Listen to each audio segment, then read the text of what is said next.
We'll close this chapter on database programming in Python using SQLite with an extended example. So let's start a program. We're going to call this temps.py because we're going to create a table that keeps track of some high temperatures for a given period of time. So the first thing we do is import the library and name it. Next, we create a connection to the testdb database. Then we create a cursor. Now we're ready to begin by creating a table and then inserting some data. First thing we're going to do is check to see if the table already exists. And if it does, we're going to drop it because we can't create a table if the table is already there.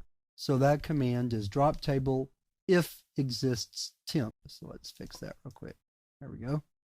Then we can create the table. So we're going to say create table temps, and then we'll have a date. That's our first field. It's a text field. And then we'll have a temperature, which we'll call temp, and it's an integer field. We're just going to keep track of integers here, not floating point temperatures like 35.3. We're just going to say if it's 35.3, the temperature is 35. If it's 35.8, then it's 36. We'll round them up or down as necessary. So that command creates our table. Then we're ready to insert some data into the table. So we'll say insert into temps values, then we'll enter a temperature after the date. And here we need to change that double quote to single quotes, again because we have a double quote there, so we need to have single quotes for the command. So what I'm going to do is I'm going to copy this and then paste and change the values. Save me a little bit of time here. So the second temperature is 42. Go down to the next line, change the date, change the temperature, that was 38. Change the date, that temperature was 41. And we'll do a couple more. We'll say that's 40. And that's the 5th.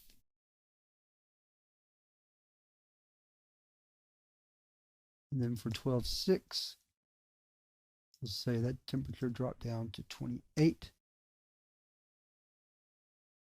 And then for the 7th day of the week, we'll say the temperature was 45. Okay, so now we have all of our data in. We'd like to retrieve that data back out. So we want to do it by using row indices. So we're going to set the row factory property of the connection object to db.row.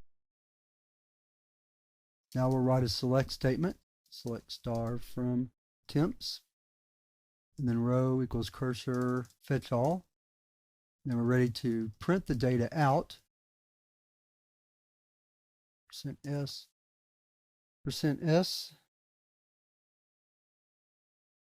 And this time, just to demonstrate a different way, we'll use number indices rather than names. Since we only have 2 rows, pretty easy to keep track of them, just like so.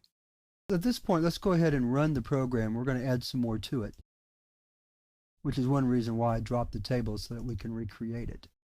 And let's type python temps.py. Okay, there we go. So there's our data. So let's go back to the program. So we've printed the data. Now let's say, oh, we'd like to find the average temperature for that week. So we can write an SQL statement to do that.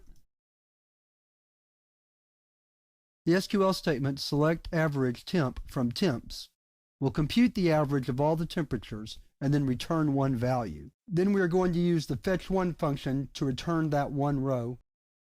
And then we're going to write a print statement and say the average temperature for the week was %s,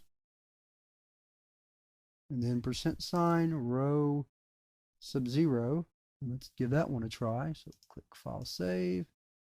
Come back to our command prompt, run the program again, and it says the average temperature for the week was 38.428, and so on. So that's how you can determine the average using SQL. Now let's demonstrate how to delete a row. So what we're going to do is we're going to say delete from temps where temp equals 40 as an example of how to delete one value. Then we're going to display the data again. So we'll do a select star from temps. We'll copy and paste this code to display it.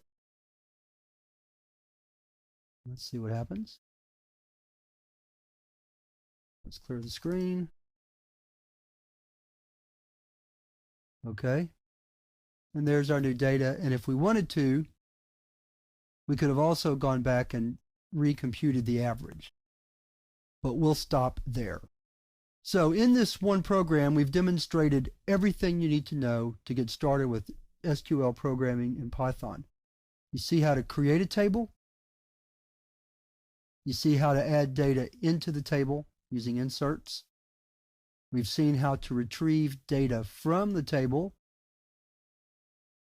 You see how to perform a computation on the table using the average function in SQL.